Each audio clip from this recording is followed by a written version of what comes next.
been struggling for a wee while now to know where the all of the social media fits into what I'm still doing. Now, obviously, at the beginning, when I first lost my leg, it was quite obvious that the story, the regular updates, that sort of thing, was interesting and helpful to people. But now there's not like so much to report. How do I go about that? So I have up until now really been focusing on making video content, but I've got a few people here and there that would prefer to listen rather than watch. So what I was then doing is making the video content into a podcast content by repurposing it and re-editing it. But there's a lot of visual content that doesn't work for podcasts. Then there was times when I was running out of ideas of things to do, so I either just sit and talk, or I wouldn't make a video at all. Uh, so I'm trying to sort of repurpose what I'm doing in order to keep all the channels open with less extra duplicating work for me. So what I've decided to do is this. Now, recently I got an email from Spotify telling me that there's 5 countries in the world they're trialing video podcasting. So I thought to myself, what the hell is a video podcast? Well, basically, it's a podcast with a video of someone talking to you at the same time, I think, so that somebody can listen to it if they are doing something else, or watch it if they prefer to watch it. So that's what I'm going to try. Now, I've got a little deck just down here, and it is doing sound for me right now. And I'm hoping that this will all work out beautifully, that my sound will be all refined enough for it to make sense in a podcast, and then people that are watching it as a video will still have something to look at. So that's the idea. Now, what I'm going to try and do is this, and talk about something specific and do it regularly. I'm aiming for once a week. And then the video content, where it will fit in, is sort of the life and the world and everything else.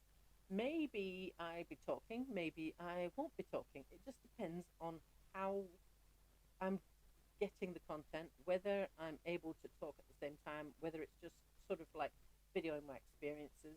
So that's the two different things that I'm going to try, is the video podcasting, and then I'm still going to make the YouTube videos, but that will be life and the world and everything else, rather than just me sitting here talking.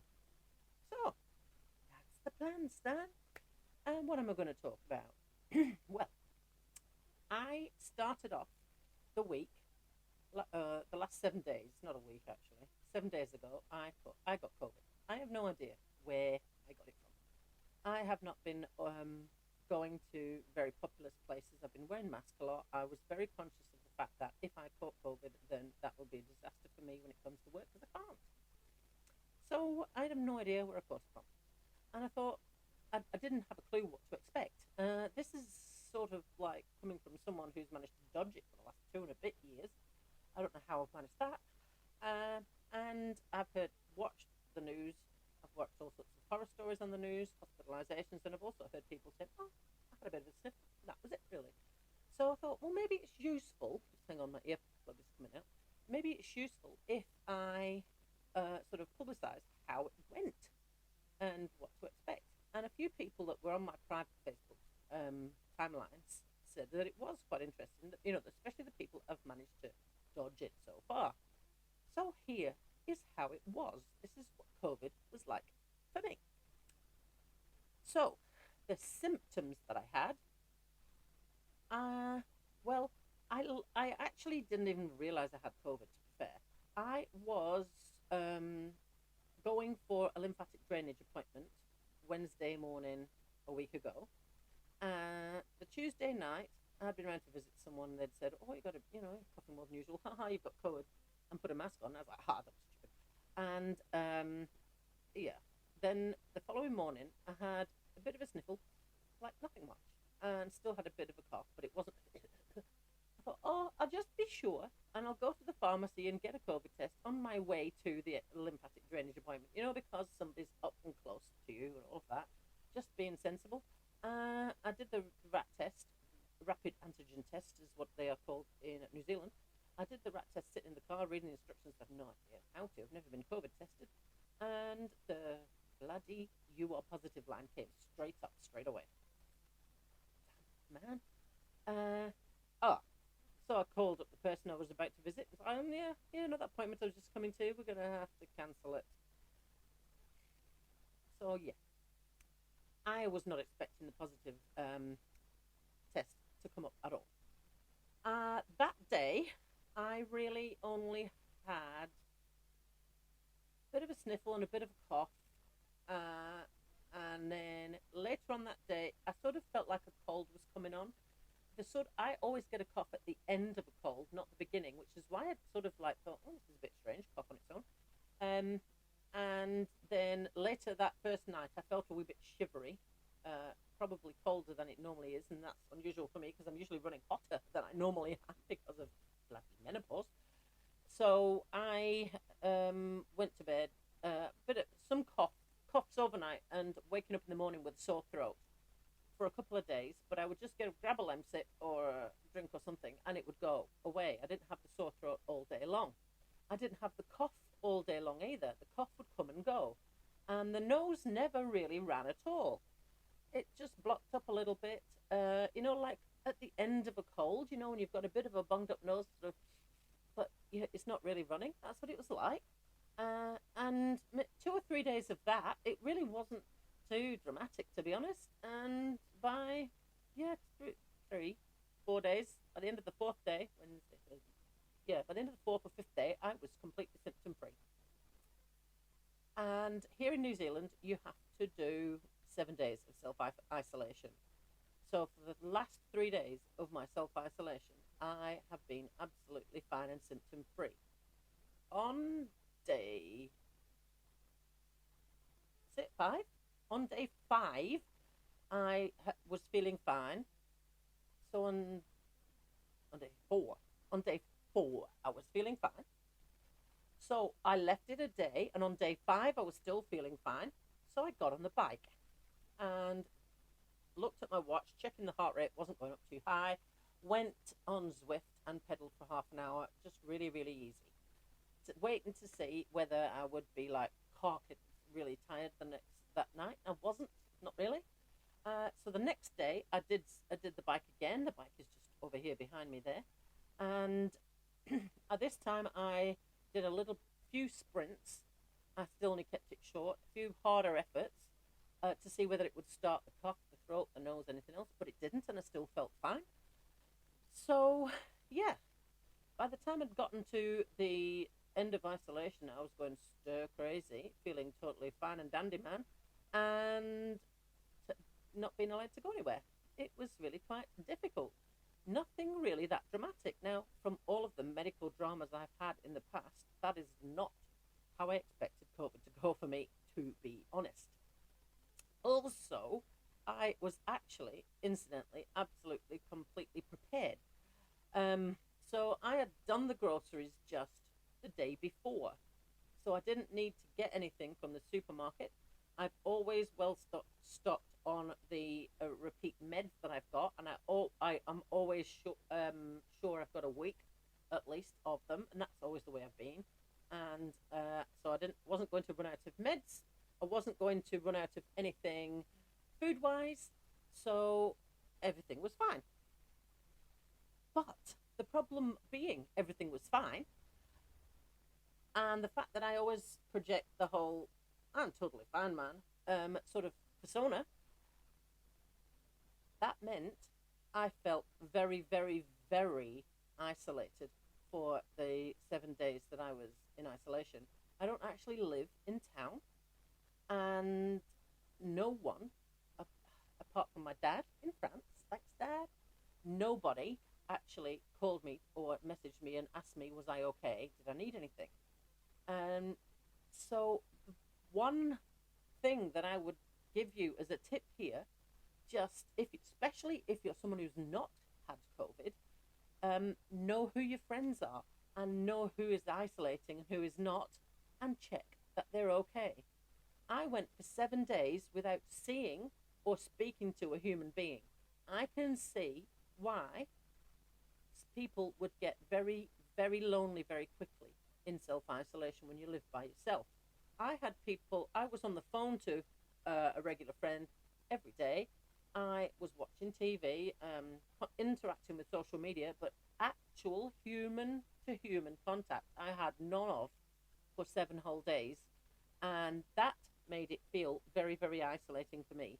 So if you've got people that you know that live sort of just out of town, live on their own, that sort of thing, do just give them a wee call, even if you know they're the person that's going to say, no, I'm fine, I don't need any help, just to let them know you're there. Because I did feel incredibly isolated for that 7 days, and I'm normally totally fine with being by myself. But when someone says to you, right, so you're going to stay inside for the next 5 days, I'm usually totally fine with being by myself inside. But when somebody says it's all you're allowed to do and you haven't got a choice anymore, it's like a kid in a candy shop. Suddenly I don't want to be inside because I'm not allowed to go outside. I want to go outside. It's that. And most of the 7 days I've had in isolation have been really crap.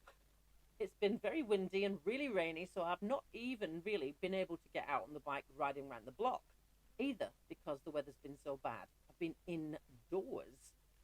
So yeah, just be aware of where your friends are and where they live and if they're on their own and that sort of thing, even if you're not sort of the person that would usually ask for help, especially if they're not the sort of person that would usually ask for help. Then I had to make sure I'd had groceries. I knew all of that. Work cover. Now, here in New Zealand, a lot of people, it's sort of like a community thing now, and it took us a while to get there, but it's quite widely accepted. We still have to do the isolation. We still have to do the masks. We're a little bit behind on the rest of the countries and how they've developed the COVID coping strategies. So I had to sort out work cover, and none of my customers that I had to cancel were bothered at all. And when people ring up, oh, I'm sorry, I've got COVID, I have to cancel the appointment tomorrow. Everybody is really, really accepting of that. But that might not necessarily be the case in other parts of the world. So yes, just be aware of that if you're in some other country. Work cover and social occasions, having to cancel all of those, that was really not sitting pretty with me at all. Like I said, I felt really, really isolated. Exercise, I did not know what to do. So many people had said to me, I got like an international lecture from people all around the world that were friends with me when I said I had COVID, and I was posting up daily on my private Facebook page. You shouldn't exercise, shouldn't do anything. You should rest and let it go through you, that sort of thing. And so I did. I sat and watched TV until I was sick of watching bloody TV. I have never sat for so long and watched so much TV for so long in all my goddamn life. So it was kind of like that is what pushed me to getting on the bike sort of on day 4 or 5, because I was so sick of it watching TV and I had nothing else to do and I couldn't go outside because it was raining. So exercise, I took it really, really easy and watched my heart rate and made sure my heart rate was low, and I didn't feel tired, but I know other people have, so just be aware of that. And the weather plays a big part in it. If it was sunshine, I could have sat in the garden and I'd have felt 100 times better, I'm sure, but it wasn't and I couldn't. And then here in New Zealand, people are allowed to like exercise in their local neighbourhood. Well, I don't have a neighbourhood because I don't live in town. I live out of town. There's a state highway out there, and that's it. There's a house, a couple of paddocks that way, and there's a house, a couple of paddocks that way, and there's nothing else. So I don't have a neighbourhood. So those sorts of people that don't live in towns and cities and are a little bit more isolated, like me, physically isolated as well as geographically isolated, makes a big difference to that 7-day isolation, and it feels like it goes on for 900 years. I've got another person that I know that's isolating at the moment, and they live in town and can walk around the block. I can't. My block is 6 kilometers long and doesn't have pavements because they're all major roads. So, and the thing that I found the hardest for the 7 days of isolation was the lack of human contact. That's what I really did find the hardest of all. So if you are one of those people that has a social butterfly, just be aware of that and have some plans in place to get around that. It's just not the same when you're talking to someone on a video or on the phone. It's just not the same as having them standing there, being able to give them a hug, that sort of thing. So, yeah, that was my experience of COVID. I am going back to work tomorrow. Here, we've been told not to retest ourselves for 28 days. Um, so I haven't bothered because apparently it will probably be positive. But I am always wearing a mask everywhere I go. A lot of people have gotten a bit slack on it, I noticed lately. So I am still wearing a mask, and I might actually switch it to a medical mask or put a medical mask in mine as a filter because I don't want to get it again. I'm probably going to be one of those people that is just like really bad luck and catch it twice. So yeah, I'm looking forward to being reintegrated into the world. Looking forward to buying a proper coffee and being able to sit in a cafe and talk to a human and being able to walk in the park. I hope it stops raining soon. So yeah, that's my experience of isolation and COVID. It's different in every country, but that's how it's rolling here. And we don't have to produce a negative test in order to get out of isolation. We just have to be in isolation for 7 days from when the symptoms started or from when you tested positive. So that's it, folks. If you found this format more helpful, let me know. If you found it less helpful, also let me know. And if you've had very different experiences with COVID, I'd also be quite interested to hear because I have had a lot of different people say a lot of different things, but I'm just counting my blessings that after all the medical bad luck I've had over the last few years, COVID has passed through like a mild cold. So winning on that score.